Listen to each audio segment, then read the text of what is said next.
Welcome to Command Control Power, a weekly podcast hosted by 3 certified members of the Apple Consultants Network, drawing from over half a century of combined experience. We talk shop, interview vendors and colleagues, and share what we've learned while operating our technology consulting practices. This is Joe Saponari of CyMac, and my 2 co-hosts are Jerry Zigman of MacWorks and Sam Valencia of the HCS Technology Group. For the freshest content, a peek behind the scenes, and more candid conversation about running our businesses, dealing with clients, fixing tough technical issues, and everything else you love about Command Control Power, we invite you to join us on Patreon so you don't miss any of this great content.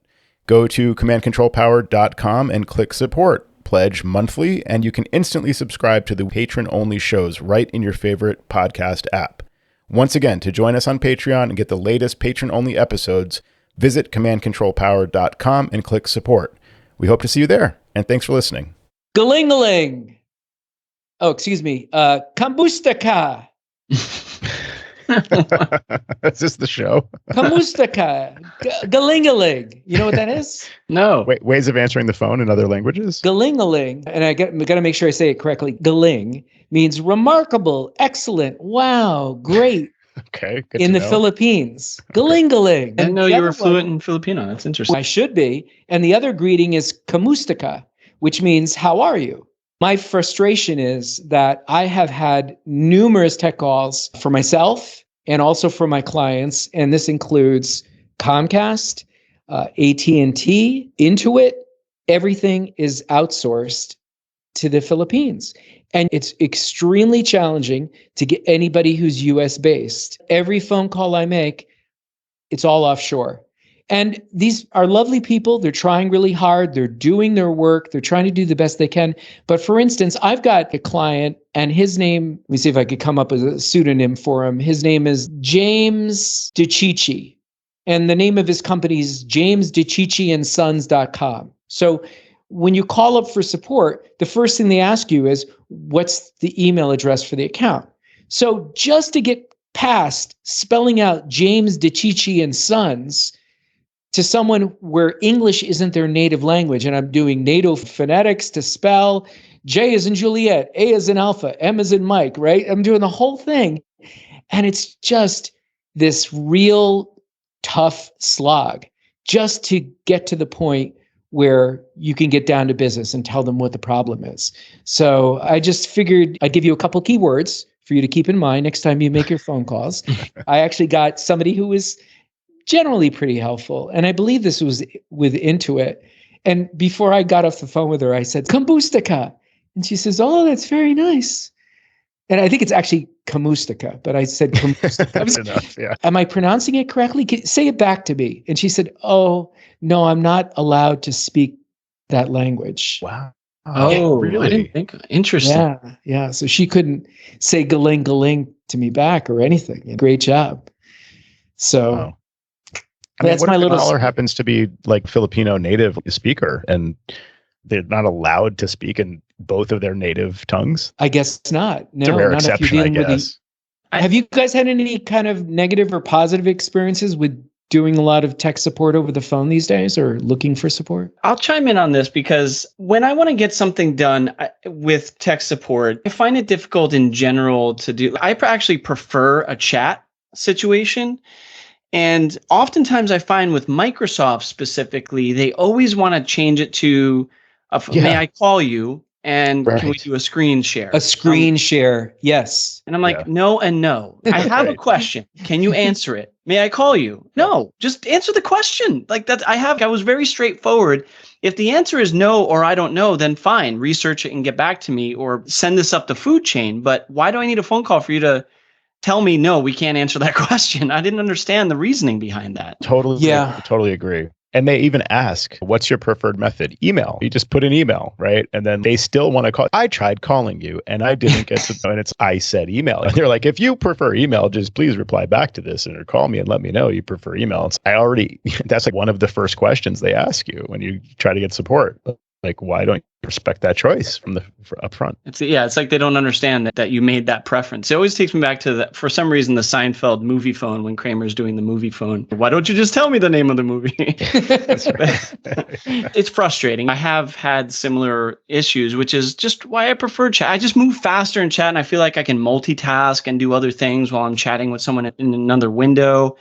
But it's been incredibly difficult with Microsoft in general for me. Yeah, Microsoft is the exception because most of the time I speak to somebody who works for Microsoft. They're not outsourced tech support. And I have had that same experience where they want to do the screen share. And once I tell them no, they accept that. But interestingly, with them and other companies, for instance, let's say you're looking for a credit where I had a thing where the client purchased the wrong product. And so I got the tech support person on the phone and I said, I need a credit on a product that I purchased that was a mistake. Can you help me? And they'll say, what is your email address? And I'm like, no, it doesn't matter. Can you help me with a credit? And it's very difficult to have people the thing is they want to take control of the phone call and they want to steer you down the path that maybe follows their script. But I really push back on that. And I like to take control of the call and ask them the questions. And then if it's worthy of me continuing, then we move on. But if not, I need to go in another direction and you're wasting my time. You want my cynical take on it? Sure. And this is where I thought you were going with that. I think they just don't want stuff in writing as much as possible. If it happens on the phone, you're probably not recording the call. And if somebody tells you somebody overpromises something or tells you something that crushes your data in some way, better not to have the paper trail. The phone call will be recorded on Microsoft's side, but you won't have access to that. And you're probably not recording the call. So that's my cynical take. And that may be the same reason why they don't want the agent to speak whatever their native language is, even if the caller says, hey, I'm a fluent whatever speaker, because their bosses, these sort of auditor oversight people, aren't going to learn some other language just to go back to and see what was said in a non-English language. That may be why they have these requirements in place, I guess. Joe, I don't think your take is that cynical on the writing thing, to be honest. I think it's probably more spot on than most people think, because I actually had this with Microsoft one time where they kicked something up to a pretty high tier of support and telling me this was not possible. This was a connection from Microsoft to Google for organization of accounts. And they kept saying no. And I have articles from Google that says this is possible. And finally, I ended up getting it to work with Google's help. And I was able to synchronize Microsoft accounts and they had egg on their face. I'm sorry, we didn't know this was possible. And but I had it all in writing. Perhaps you're more spot on than you think.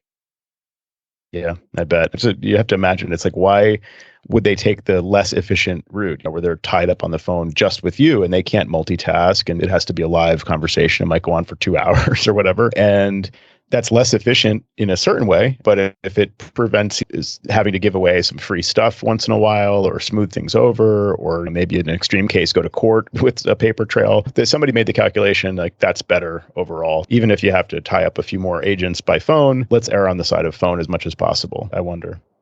For a long time, Joe, you've preached about Addigy Live Desktop.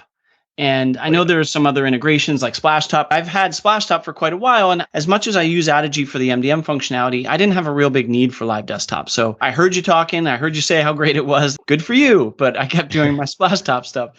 And then the other day, I was working with someone remotely and I couldn't do something in their account. Hang on, let me switch users to the admin account. And I realized that admin account had never been logged into on that Mac. So what happened?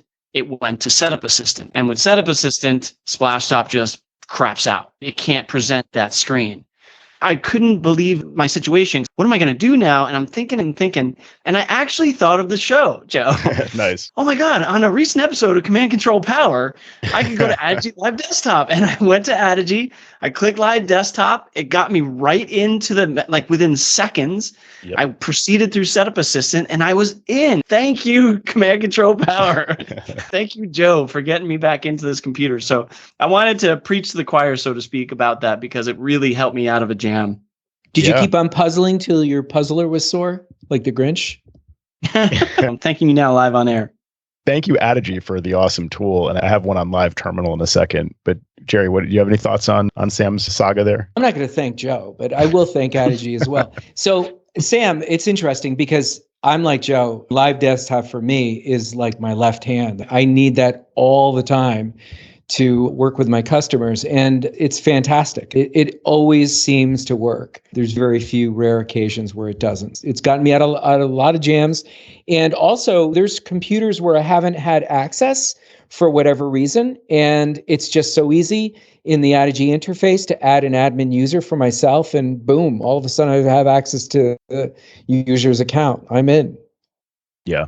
MDM is pretty powerful, and that's what Addigy is leveraging to make all this possible. Even if you don't have anything configured, you can pretty much walk a user through. Maybe you've got a short link on your website that downloads the configuration profile for their company, and you can talk them through. Go here. Okay, you see the download. A little message popped up in the top right. Now go to System Preferences, click on Profiles, click Install. Pretty much like within, I think, less than 5 minutes, it's fully enrolled and you have access using Live Desktop and Live Terminal. And like you said, you can create admin accounts and you can do all that stuff. All they had to do was click install to enroll in the MDM. So it's almost scarily too easy if you enroll the Mac using the MDM profile into Addigy. You have access to Live Desktop to see the screen, control the screen, and Live Terminal to run commands just like that with literally, like I said, all they have to do is click install. So it's almost too easy. And I hope that Apple doesn't close that kind of easy support option for us or put in a few more hoops to jump through in that. But yeah, it's a really powerful system.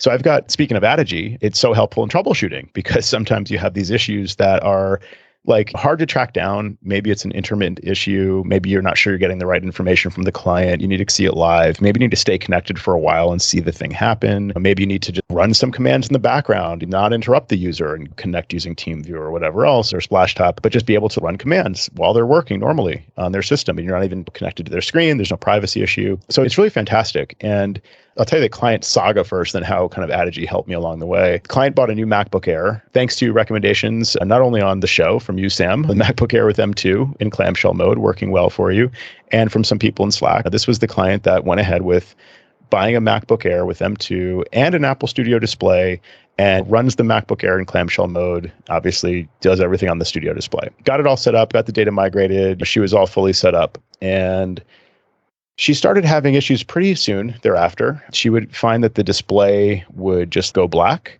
and then she'd have to log back in. So she'd type in her password again. She'd be right back where she left off. But occasionally, or maybe it was every time, she would see the message about the drives that were plugged into the Thunderbolt, or the Apple Studio display unmounting. You shouldn't have unplugged that. You should have ejected it first, whatever the message says. So we're thinking this is either some kind of hardware issue, either with the display, which has the drives plugged in, or I don't know, maybe the Mac, some kind of compatibility issue, something really weird, maybe the drives or drive, whatever it is, one of the drives. So we had her run without the drives connected. Seemed like it helped, and then problem kept happening. We had her unplug the display from power for an extended time to try to just do some kind of the equivalent of an SMC reset or whatever, just to see. Reconnected it to power and to the Mac, no luck. Reinstalled Monterey 12.6.1. That did not change anything either. That was based on a tip I found about somebody having a similar issue. She tried her old LG display. She had the LG 5K display, and she had been waiting for Apple to come out with a display after she had a Thunderbolt back in the day, Thunderbolt display. Eventually just bought the LG display because Apple took a really long time to come out with the Studio display. So here she was. Now, we recommended the Studio display, and here she was plugging back in the LG display, and the issue no longer occurred, supposedly. And then it wasn't clear. The issue it ended up recurring with the old LG display. She called Apple Care because I said, this seems like a hardware issue. We've tried a lot of things, troubleshooting here. If it's happening with the old LG display, it seems like it's a Mac hardware issue. Maybe I don't know what else to say. And so she called Apple Care, and they scheduled an appointment for her with her local store. She went into the local store, and the employee there couldn't locate her order and said, since it wasn't a purchase from Apple, they couldn't do a return. Otherwise, they would have been happy to do a return for her. So my client wrote me an email responding to this saying, I can't believe I bought this through the ACN. Because I bought it through you, they said they couldn't help me. She was also, of course, like it's a game of telephone. She was misinterpreting some of the things they were saying. I don't know what they said exactly, but that was her takeaway. And she had bought it through the Apple Custom Store program, where for business, she's a business, and she had put it through that. I had put the proposal in through the store. And so it was all through Apple's system. The business team in the store should have had access to it. Wow, she was very wrong. Okay. Yeah, exactly. And so then I'm doing a debrief, what we used to call a post-mortem on this whole situation. And I thought, oh, okay. The trick was she would have had to talk to somebody on the business team to look up the order because it's not a web order number. It's a different kind of order number. And it's only in custom store program, the ecommerce.apple.com site. And so the business team would have to look that up for her. So fine, I note to self, always make sure they go through the business team. So I said, sorry about that. I guess I should have told you to talk to the business team. I actually talked to the business team in the store and I talked to this person on the business team and they couldn't find it. So I'm like, okay, this is just really bad. It was not a local store to where my business is located. It was local to the client who's in a different state. So I don't know if it was just that they have less experience dealing with this, but this turned into a total nightmare. She left the studio display there, which was all of 10 days old or 2 weeks old or something like that. We can repair it. We can't replace it. So then she's just bought this thing. I barely used it because it's not working. And now it needs to go in for repair. She was very upset, although she's reasonable in general, like to work with. She's not super mean or anything like that, but it was just not a good situation. So she would have wanted to return it. I spent a lot of time on the phone trying to figure out what happened in the store. Why was she led in this direction? What's the correct procedures here? I want to avoid this happening in the future, obviously. So I spent a lot of time sorting this all out. Ultimately, she even called a rep at Apple who deals with internal processes. I don't even know how she got his information. And she was trying to go through all these different routes to get this thing returned. So eventually there's some follow-up from our contact at Apple. But the next thing happens is she just gets an email from Apple saying, your return is prepared or whatever. So they just did a return for her, put it in as what we used to call a CS issue, customer satisfaction issue or whatever. So they just did that. Then she's able to return the thing. But I said, we still don't know what the problem is here because you're still having this issue. So let's go through this together. Let's talk this out. What was your procedure here? Did you test this way? Did you test that way? We had notes. Tim worked with her. I worked with her. And we thought that she had tested the old cable with the old LG display, but it turns out that she had been using the new cable with the old display. A long story short, try the old cable from the old LG display and see if the issue is resolved. And let's do it first without any drives connected. Let's do this very carefully and systematically. So she did that and ultimately determined that it was the cable. It was the new cable that came with the Apple Studio display. So as I'm advising her on what to connect and where and how and what kind of ports are built in and what kind of cable she's using, all this, I'm thinking, I need to know more about this display without having to call her and deal with it or look through System Profiler and this and that. And I want to do some troubleshooting with Addigy. So I was in there troubleshooting with Addigy and I realized I can find out a lot of these questions here. I can see how she's got it plugged in, which cable, what type of cable is Thunderbolt 3, Thunderbolt 4, whatever. So what was really useful to me in gathering info to see, are the drives connected or not? What kind of cable she's using, all this stuff. The System Profiler command is really useful. So system_profiler. And then, for example, I was looking at SP displays data type, SP Thunderbolt data type, SP USB data type, enumerating all the ways that different things were connected to her computer. I even looked at one point, I said, let's try this. She had plugged in the power adapter for the Mac, which was redundant with the display, which was supplying power. So she had, I think, the MagSafe, what are we on, MagSafe 3 or something?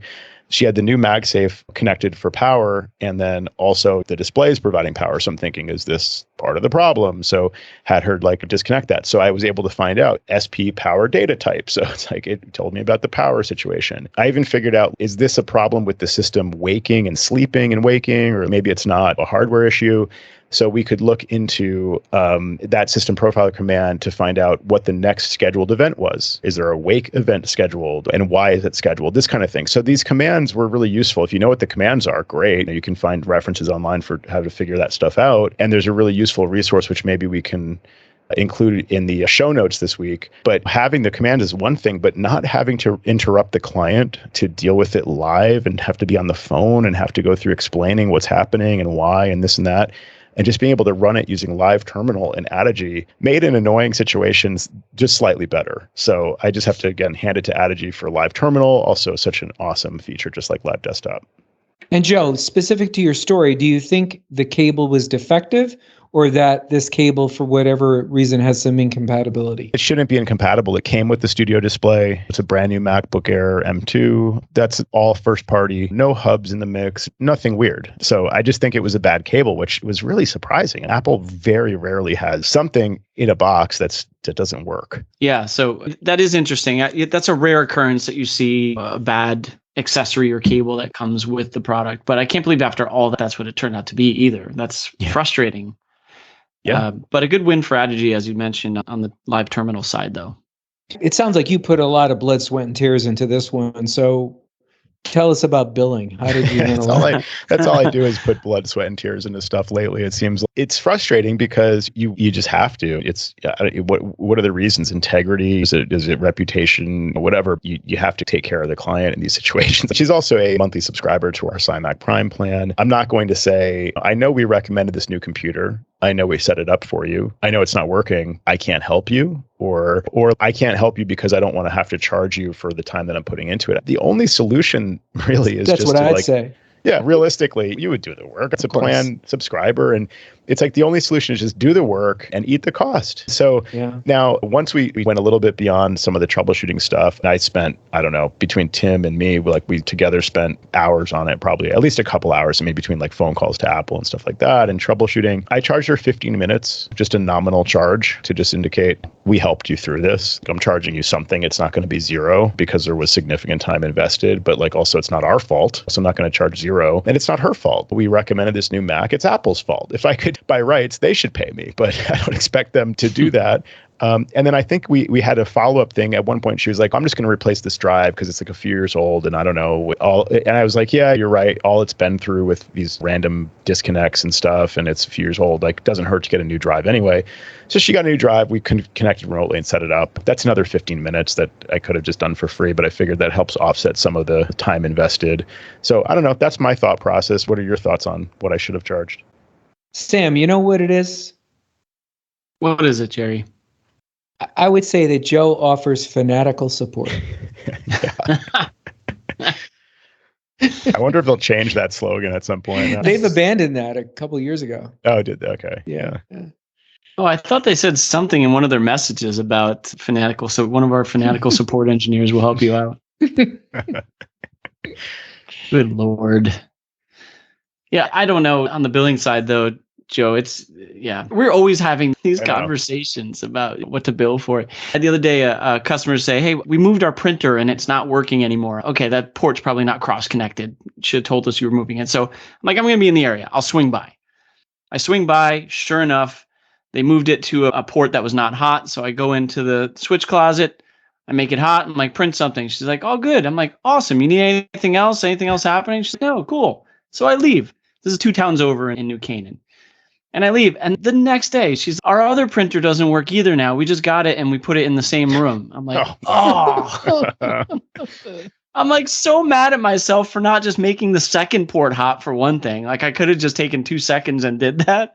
Right. But also, why didn't you freaking tell me? So I was mad at myself just as much as the client. But I billed for a quick visit and I billed for the second visit. So there you go. I guess we build more time for that. I had one I talked about many years ago on the show where I forget if it was me or Tim, somebody was on site and went through the whole appointment and did all the work and stuff. And then we thought we were done. I have a printer. It's in the car. Are you telling us now? We could have had this thing on box. Can you go get it? It's in the car. Bring it up. When were we going to tell me? When I was pulling out of the driveway? Right. We think we're done. But at least they thought about it. Your client, Sam, it doesn't occur to them that we're getting another printer tomorrow or it's here and we're going to plug it in tomorrow. It's frustrating. Yeah.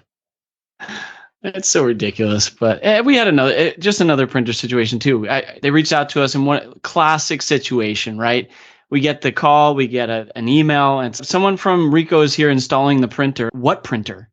Oh, we got a new printer. We didn't tell you? No, whatever. So we go through the whole rigmarole, and then we got to give them the scanned email set up and all that stuff. And it turns out the guy left without figuring it out, but didn't tell anybody. So on the next day, they email us, scanning email still isn't working. What's going on? I'm like, I don't know. I gave the guy the information. If he didn't set it up, that's not my problem. But sure, we'll help again. And like we do our thing. But it's so silly. And they expect you to be on point. And I had another customer that had a new, like nurse call system put in because they do senior living stuff. And all they could tell me, I'm like, when is the person coming in to set this up? When are they coming in so I can block up time? They never gave me an answer. And then they said sometime next week. And of course it happened today. And they're like, the guy's here. Can you help? And I'm like, no, I can't help. And I'll thank you to give me more notice next time because it's ridiculous.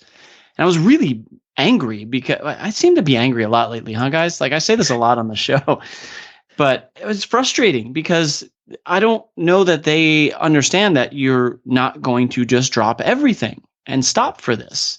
It's hard for me to process that people don't understand that about what we do. We're not sitting around the phone bank waiting for a phone call to come in. There's been more to that point too. There's plenty of things that you have to stop and drop and do, drop everything and do roll. this. It's either Rackspace issue or whatever. Did you say stop, drop, and roll? Yeah. So You he said didn't roll. I didn't miss that. Yeah, stop, drop, and roll a truck, because sometimes that kind of thing happens. That's the exception when it's not their fault and something just blows up. Usually it is their fault because that thing's been in a red light and beeping for like 3 weeks or whatever it is. But they may not know any better in certain cases. But something like that is you literally ask them to give you notice and give you a heads up, and they know how you work. And that's why it's extra frustrating when it doesn't have to be a fire drill and they casually make it one. It's been a crazy few business and weekend days anyway, given issues. So it's also tough because your patience is a little bit thinner because of what you're dealing with, other frustrations. And when that comes out, it's hard for a technician in our position to have to process that. And we have to have a calm demeanor when we deal with it. But it's difficult at times when they don't see the bigger picture. But it comes with the job. What are you going to do? I quit.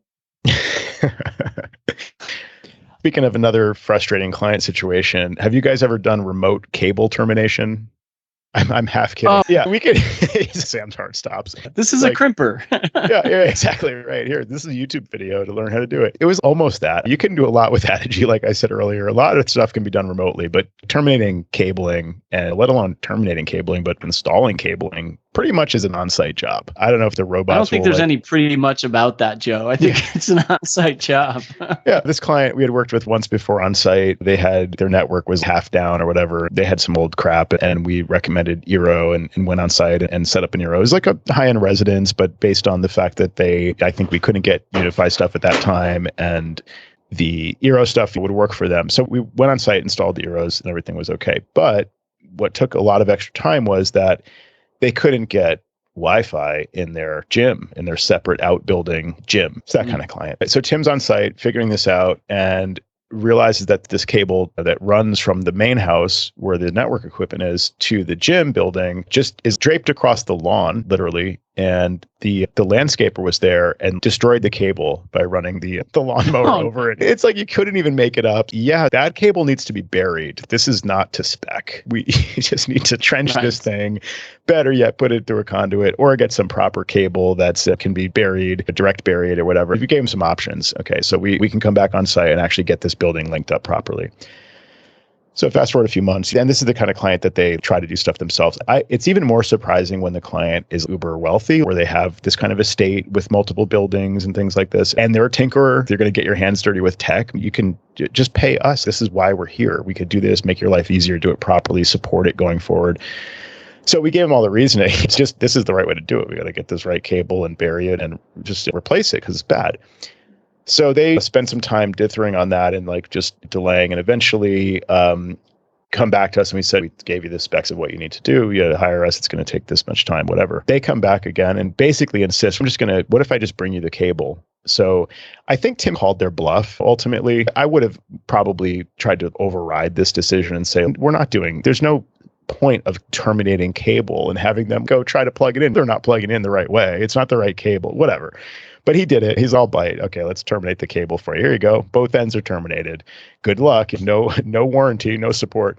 So they ended up having him terminate the entire box of 500 feet of cable, which is that's already a problem because it's too long. So, okay. And then they're just how are you going to route this cable through the wall? It has it's got the ends on it. Like, where you're going to drill a bigger hole in the side of your house? I have a lot of questions here. Yeah, sure enough, they go on site. Oh, I got that thing plugged back in. It's not working. We're both like, okay, no surprise there. We told you the right way to do this.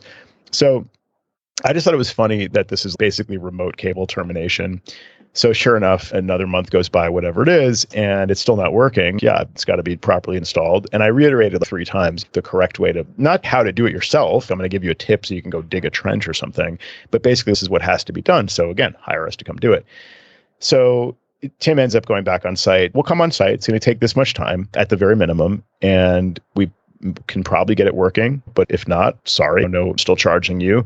And also, there's no expectation that it'll work over the long term. I don't know if it's going to last a season. I don't know if it's going to get run over again by a lawnmower next spring. So it just basically no warranty, but we'll come back and we'll try to make your half-baked job work. Was So it buried below frost line? No, I don't even think it was. It was just nice. semi-buried. And I think he said part of it was not in the ground. And it's just the same stupid situation. Why are you spending money on hours of our time to come and put a Band-Aid on this cable that might work for a day and you're still paying the same amount? If it lasts for 2 years, which it probably won't, like, I don't know, did you save any money if you just have to pay us to come back for the full length of time again and actually install it? It's just so silly. So he goes back on site and he has to trim the cable because they left the full 500 feet, of course, installed. So he had to cut back a couple hundred feet or whatever it was, more probably a few hundred, re-terminate it, connected it. Ended up with all kinds of other issues that were pre-existing anyway. Like they had a different switch that was not one of the part of the network that we replaced, and he had to identify like a bad switch basically, and drops that weren't labeled, things that were plugged in that we don't know where they went, maybe a loop back, all kinds of stuff that they just randomly screwed up on their side.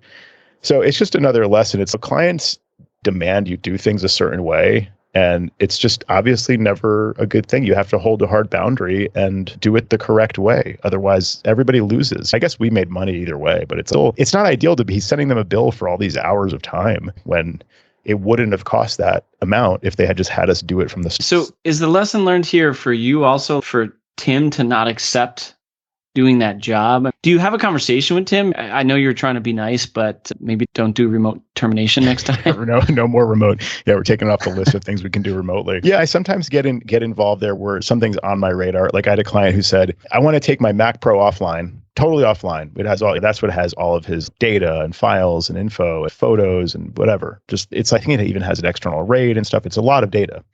I just want to run that totally disconnected from the network. I want to unplug the cable. And I'm just going to use a MacBook Air, and that's going to be online, but it's not going to have any of my data on it. So can you guys help with that? So I like preempt Tim trying to be nice and agreeing to their whatever the harebrained ideas are sometimes, and basically getting involved and saying, we don't support this. We don't recommend this. I suppose we could help you unplug your Ethernet cable from the Mac Pro, and it's not going to work very well, and good luck, but we don't officially condone or support this. But I said that, in a certain form, I said that to the client, and then I reiterated it to Tim in a little bit more of a stronger way. I am not a big fan of these harebrained ideas that clients have sometimes and trying to, oh yeah, sure, we can make that work, or we'll try. It's just not worth doing when it's this crazy. What are you trying to do? What's your concern? I'm afraid of this or that. Okay, let's talk about that. Let's work on that. But I don't know how tenable it is for a client to keep one machine offline and use a different machine as the online machine with no data. What's the point of being online if none of your stuff, I don't know. It just doesn't make any sense to me. And it's another example of where it's like, how do you have a company policy around that until the issue comes up? And then you talk about it with your team and say, we're not doing that. Yeah, you set a line in the sand. Right. But yeah, so I guess you could say I'm angry with clients sometimes too, Sam. Maybe you can match my grumpiness because I feel like it's getting worse every show. Yeah, I hear that. Jerry, you got anything positive on your side by any chance? I'm just filled with positivity on a daily basis. You guys know that just from my texts. Yeah, for sure. As a matter of fact, I think you guys called me Mr. Positive. Sure. Actually, I have something really terrific to share with you guys. So my dad, who's quite elderly, he's going to have a big birthday coming up pretty soon. He's going to be 90, which is pretty amazing. Oh. And my dad is totally with it. I really give him a hard time. I know you can't imagine that, but I keep him on his toes. He is an amateur photographer, and he's got Lightroom, and I have remote access for his Mac. And most recently, he got fiber finally in rural Vermont. So he had the worst service prior to him getting fiber where he lives. So this has been just a real godsend for him. And so we've moved him along. Sometimes he doesn't want to spend the money for a more expensive Mac. And at the time, I think when we bought this last Mac, we couldn't get one that had enough storage space. I forget what the deal was, but he's booting off of solid state Samsung drive, which I hooked him up with. So that's his boot drive. And I think he's got an internal drive that he doesn't use. And along the way, he had a Drobo hooked up to his Mac, and he had kept Lightroom catalogs on this Drobo. More often than not, if you've dealt with people who are semi-professional or non-professional dealing with Lightroom through the years, inevitably your clients have these multiple Lightroom catalogs, and they don't know which one is the right one. And we needed to basically merge his Lightroom data. And I know a little bit about Lightroom to be dangerous, but not enough to say, here, let me take charge of your photos and let me see if I can make some sunshine for you. So it was just one of those things where I knew that if I put in the time, it would cost me too much time. I don't know if you've ever been in that situation with family members where if you can gracefully refer it to another professional, that's truly the way to go.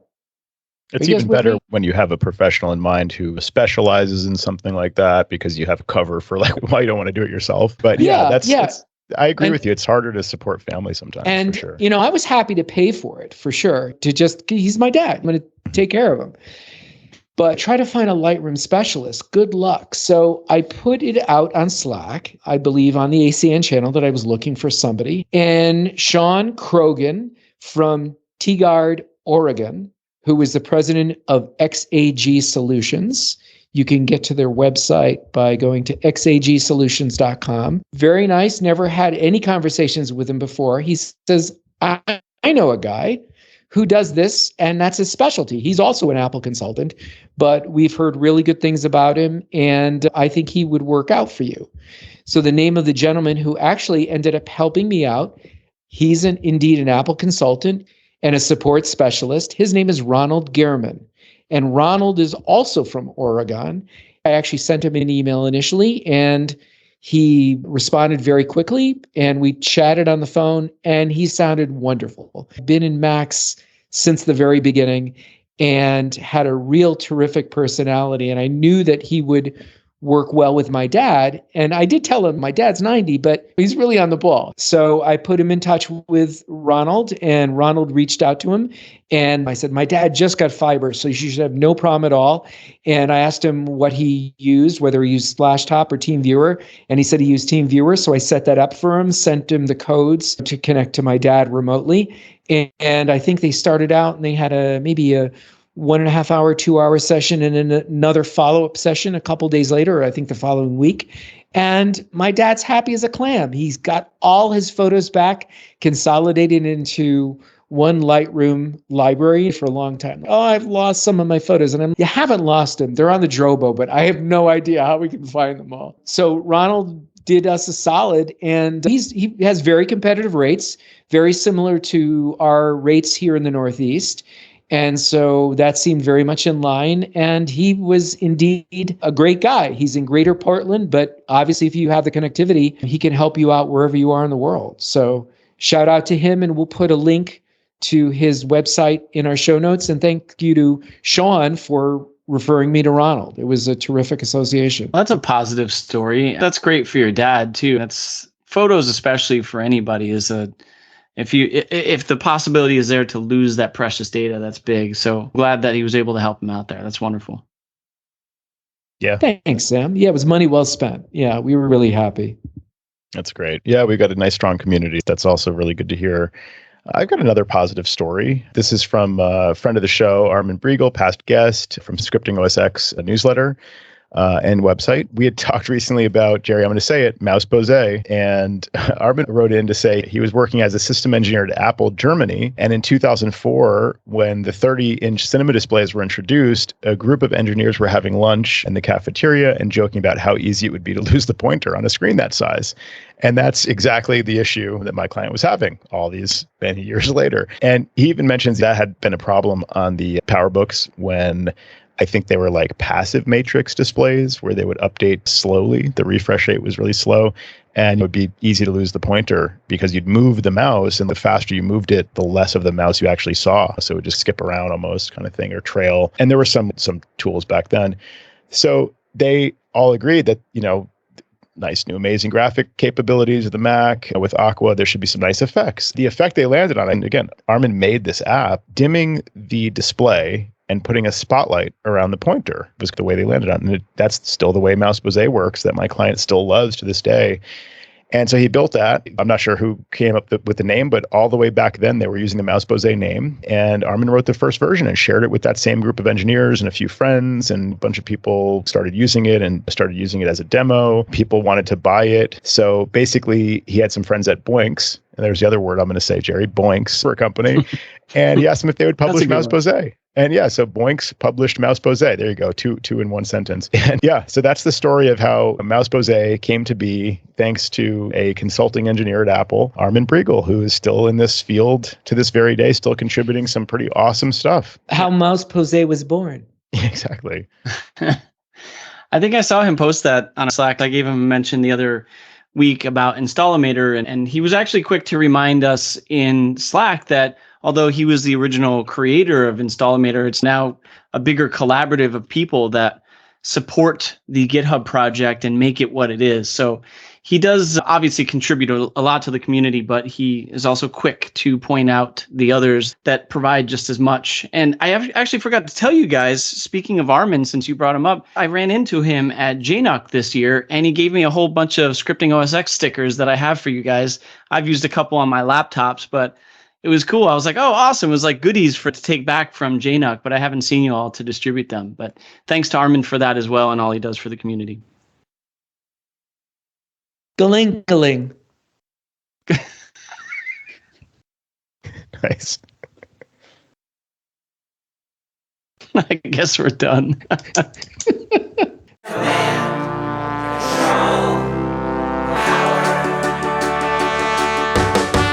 Jerry does his voices of customers of all kinds. Am I on the cloud?